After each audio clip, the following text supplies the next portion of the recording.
What up, y'all? Back here with another video for you today. I have a collection update that I'm working on here.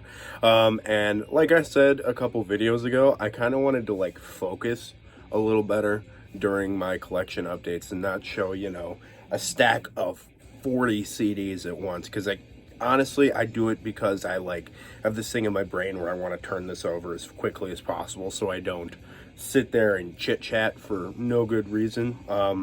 But I want to take a smaller stack and really talk about it more in depth than, oh, this is great, couple facts about it, and then just toss it out there. So we'll see how this goes. I like to stumble over my words, so whatever. So we are going to be talking about this small stack here comparatively of stuff that I picked up off of Discogs. It is 8 CDs, mostly all black metal except for 2 of them, and I am very excited about this stack. There's a lot of things that I wanted for a long time in here, and one of the best packages I've ever gotten off of Discogs, easily. We're listening to Seer Bliss in the background with Grand Destiny. This is a Hungarian. They're listed as atmospheric black metal, but kind of, I don't know, man. They're kind of more in that melodic symphonic style of atmospheric black metal than it is, a true blue, and I think atmospheric black metal, I think of, the big bands, the Drook and bands like that. Not so much on the Drook side. This reminds me a little bit more of 90s black metal. But either way, it's a really, really cool record from Hungary, somewhere in the middle of their catalog. And we're drinking Sagatok Brewing Neapolitan Milk Stout.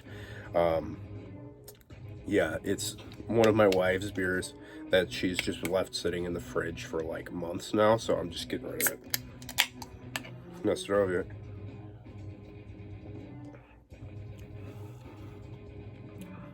A lot better than I remember it being. Last time I had this, I thought it was straight sugar water. But after it sat for a while, pretty decent dessert stout. Really, really good, actually. So let's cut it into it with a banger. So this one is the 2006 debut album from Dark Forest. If you guys aren't familiar with Dark Forest, they're a Canadian black metal band, kind of somewhere between atmospheric and pagan black metal. First off, get a load of that album cover. So I originally purchased this thinking it was the Russian band Forest, the Blazebirth Hall band Forest, thinking, oh, I've been hearing about this band for a good long time, and I've seen people mention this in the past, and I vividly remember that. Seriously, amazing album cover right there. Just stellar. Just get a really good look at that. Look at the big rock formation with the black timber wolf on it, dude. This is just an amazing album cover. So I bought this thinking it was that, and once it got here, I looked up Dark Forest again on the Metal Archives, and I was like, oh, the band I was looking for is just Forest. This is Dark Forest. And it was a very pleasant surprise, because when I got it in, I absolutely adored it. I put this on driving through one of the rural towns. I get a couple towns over, and I was just blown away, dude. Off in the distance, it was the fall changing colors when I first got this in, and I was just adoring it. Watching the distant rolling hills of southern Wisconsin with these beautiful, beautiful groves of wild wilderness and trees all over these big, prairie fields and cornfields. It hit good, especially when the sun was starting to go down a little bit. Magnificent. This album is so majestic, it's not even funny.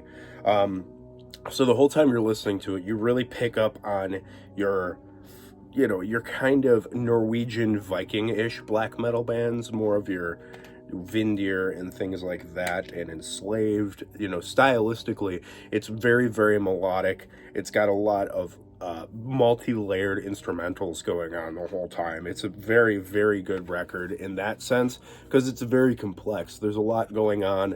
The songs are also very dynamic, which is something you don't hear a lot of. There's a lot of parts where it breaks off from these giant orchestrations into, maybe like just like a slow drum beat with like a clean guitar, and then the vocals will come in, and then everything will get rolling again. Or maybe it'll just be some synthesizers and, you know, guitar, you know what I mean. They really use their dynamic ability to the best of their ability, and I think that's something well worth listening to as far as a really good kind of pagan-y, folky, epic black metal, somewhere in that general vicinity. So that's enough of that. This is Dark Forest from Canada, the debut from 2006.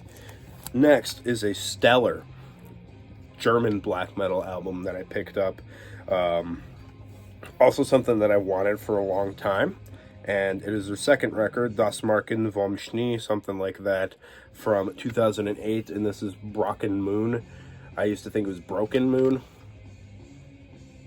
That's not it, it's definitely Brocken Moon. I just had to verify. Also a really cool album cover, not nearly as beautiful as that last one, but honestly, musically, you wouldn't want it to be a super, super pretty album cover, because it really wouldn't fit.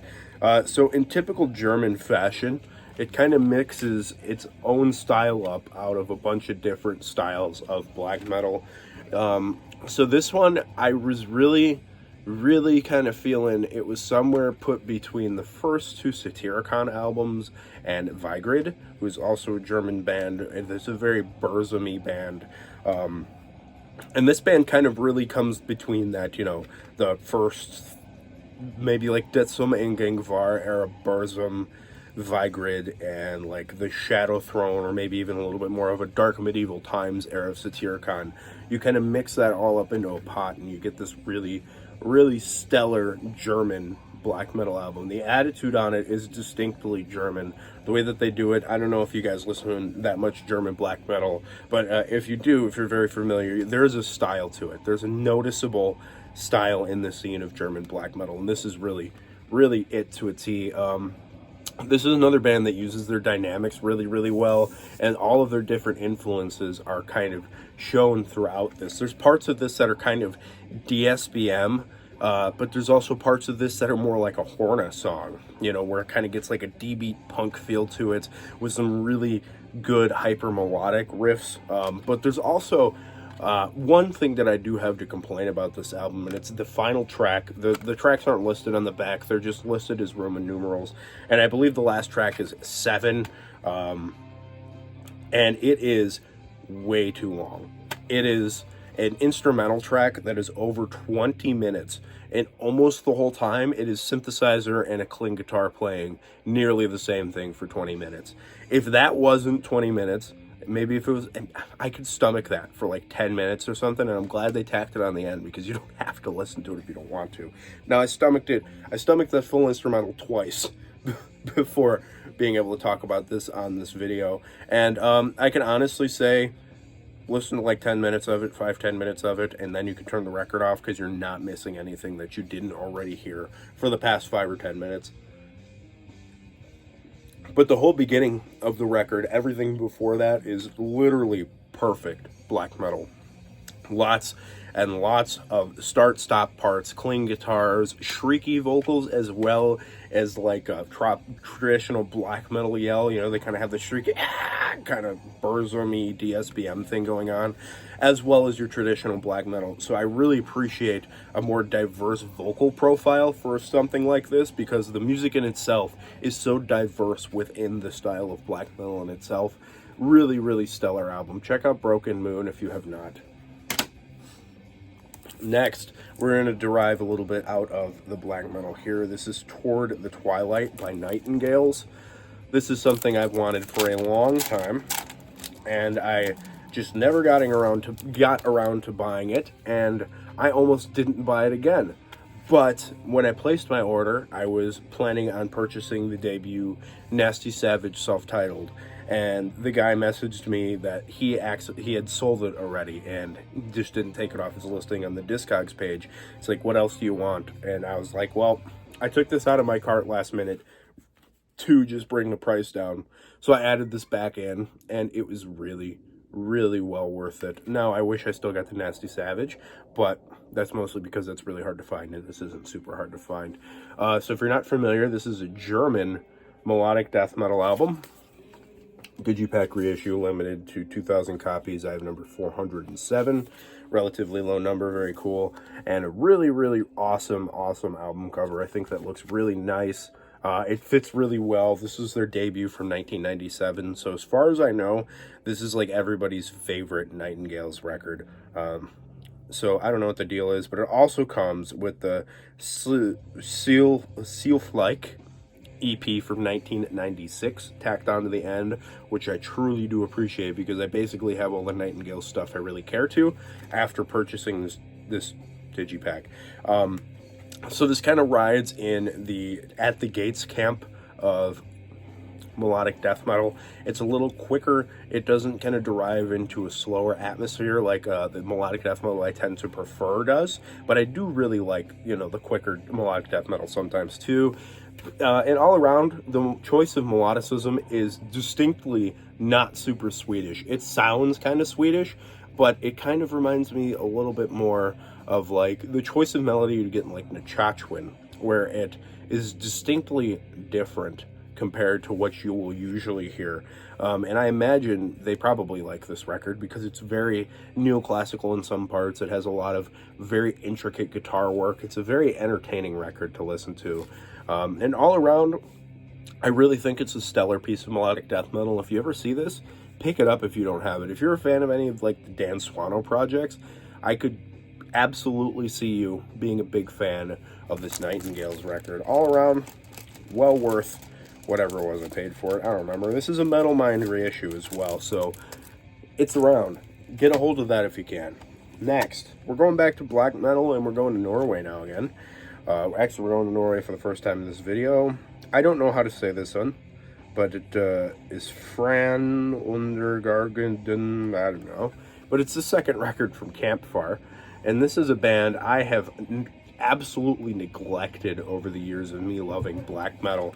Over all the time that I've spent listening to Norwegian black metal over, I don't know, the past like 10 years of when I got into it-ish, maybe a little less, I don't know exactly, but I could tell you I don't think I've ever heard Campfire before this year. And I did myself a strong disservice for that. So like I said, this is their second record from 1999, a 2006 Napalm Records repress. Kind of a cool album cover. It's a little hard to see. I can't tell if it's like moss or a close-up of a cypress tree of sorts. Really, really swaggy disc tray that's hilarious. I really like that they did that because it's really stupid. And I like that kind of thing, man. And this also comes with some stuff from the Norse EP. It's got 2 tracks off of that. I don't particularly remember how many tracks are on Norse, because I haven't listened to it very much. Like I said, I'm very new to this band, but overall, this is a stellar piece of Norwegian black metal. This, like I said, is going to ride more in your melodic camp of black metal, and it's a really obtuse sounding melody choice. It's not dissonant, but it's not the way that you'd expect them to go with some of these riffs here. A lot of the way that they write melodies, you know, you have like a really tonal style of melodic choice in a band like Nightingales, or like a really tonal style in like Thrifing and like Vindir and bands like that. But these guys just have a weird, obtuse, almost Finnish sound to it. And you know, I could, if you told me this band was Swedish or Finnish, I would have believed you in 5 seconds. I actually thought they were Swedish for a long time. And so if you kind of like the Finnish melodicism and mix it with your more 90s melodic, more atmospheric black metal, like, you know, your early Enslaves and things like that, I think you could really get down with this Campfire record. And if you have not heard it, don't do what I did and put it off, because it is well worth your time. Campfire is a seriously brilliant band. Check this album out if you have not.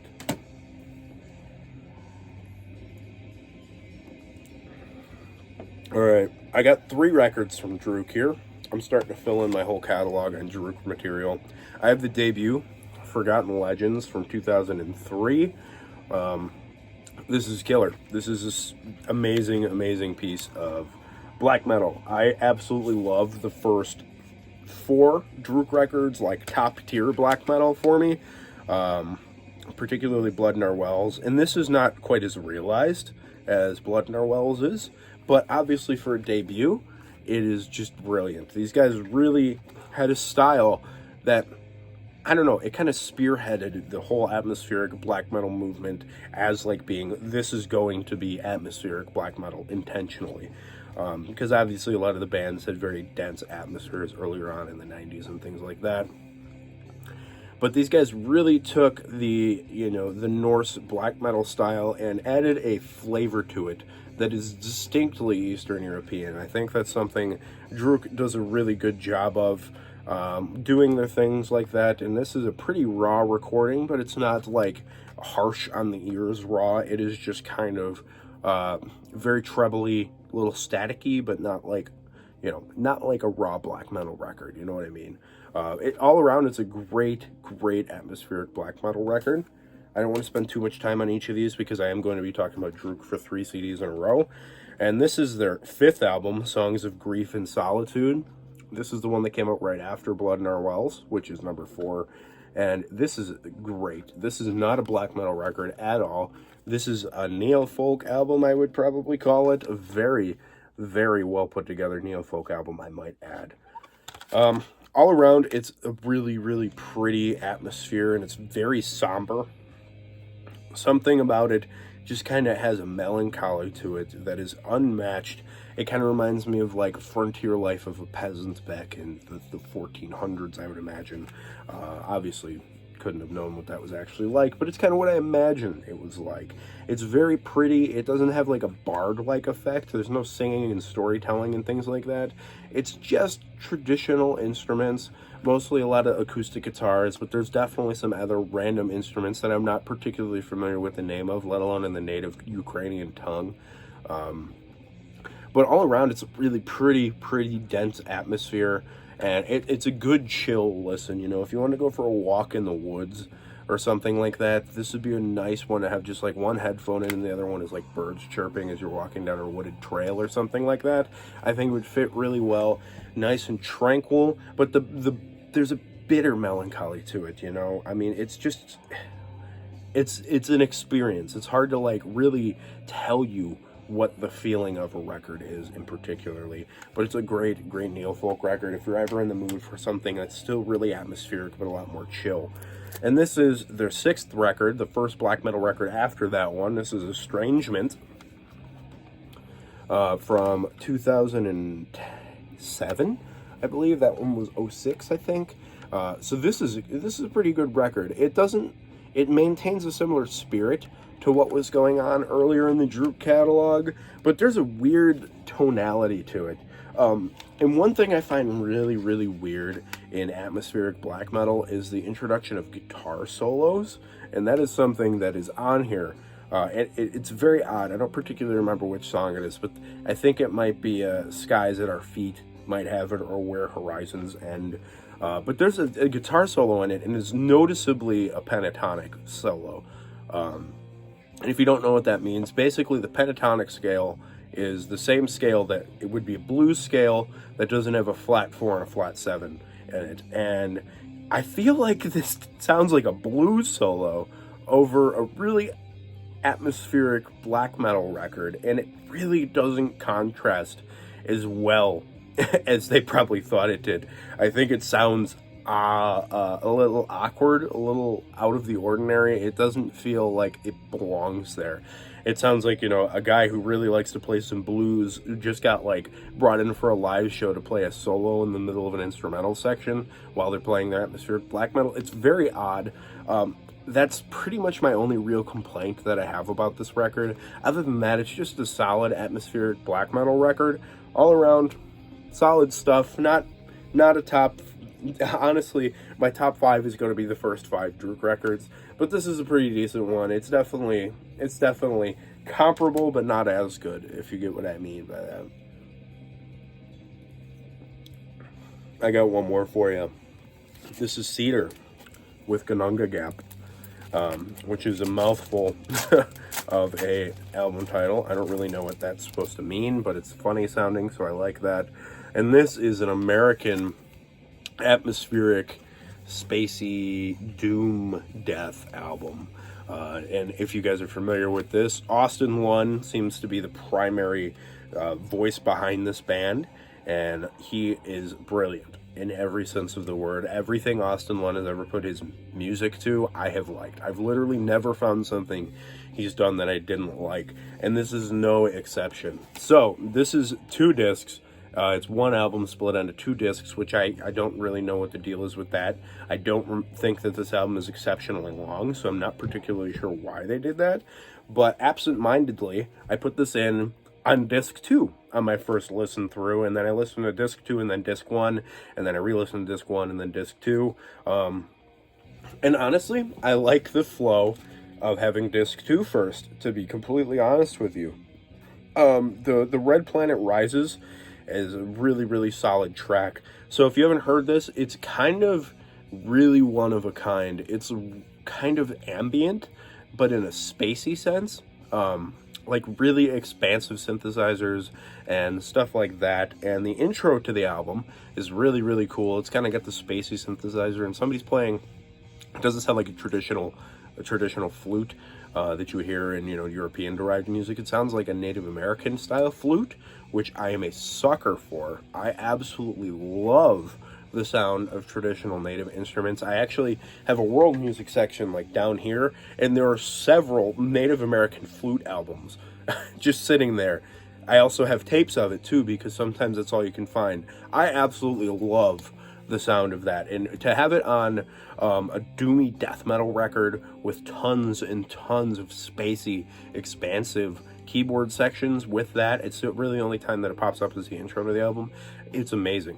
It's really, really well thought out and methodical, while sounding like it's kind of breathing on its own. It kind of is producing its own soundscape, as opposed to like, it doesn't feel like music as much as it feels like a natural installment of like space and atmosphere that kind of manifests itself on its own, as opposed to being like written and methodically thought out, which obviously they had to have written it or improvised it. I don't know how the writing process went, but it's amazing. It's a really well put together record, and I'm gonna call it at that. So I hope you guys enjoyed this more long form and really more well-spoken style of video, as opposed to me just kind of being like, oh, here's the CD for 15 seconds and then putting it down.